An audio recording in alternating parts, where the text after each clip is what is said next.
সাংবাদিক মুন্নী সাহার ব্যাংক হিসেবে ১৩৪ কোটি টাকার সন্দেহভাজন লেনদেনসহ অবৈধ সম্পদ অর্জনের অভিযোগ অনুসন্ধানে দুর্নীতি দমন কমিশন দুদক।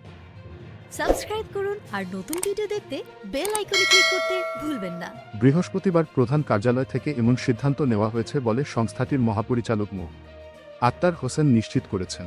জানা গেছে, বৈষম্যবিরোধী ছাত্র আন্দোলনের মুখে পতিত প্রধানমন্ত্রী শেখ হাসিনা পদত্যাগ করে দেশ থেকে পালানোর পর মুন্নী সাহার আমানতের মধ্যে ১২০ কোটি টাকাই উত্তোলন করা হয়েছে। স্থগিত করা হিসাবে এখন স্থিতি আছে মাত্র ১৪ কোটি টাকা। ১৭টি ব্যাংকের মাধ্যমে এ লেনদেন হয়েছে। সবচেয়ে বেশি লেনদেন হয়েছে ওয়ান ব্যাংকের মাধ্যমে। বিধিবহির্ভূত লেনদেনের অভিযোগে মুন্নী সাহার ব্যাংক অ্যাকাউন্ট ইতোমধ্যে জব্দ করেছে বাংলাদেশের আর্থিক গোয়েন্দা ইউনিট BFIU। বাংলাদেশ ব্যাংকের অনুসন্ধানে উঠে এসেছে, বেসরকারি ওয়ান ব্যাংকের কারওয়ানবাজার শাখায় মুন্নী সাহার স্বামী কবির হোসেনের মালিকানাধীন MS প্রমোশনের নামে ২০১৭ সালের ২রা মে একটি হিসাব খোলা হয়, যেখানে নমিনি হিসেবে নাম রয়েছে মুন্নী সাহার। অন্যদিকে ব্যাংকটির চট্টগ্রামের খাতুনগঞ্জ শাখায় জনৈক মাহফুজুল হকের মালিকানায় প্রাইম ট্রেডার্সের নামে ২০০৪ সালের ২১শে জুলাই একটি হিসাব খোলা হয়। দুটি প্রতিষ্ঠানের নামে ব্যাংকটি থেকে ৫১,৫০ লাখ টাকার ঋণ নেওয়া হয়।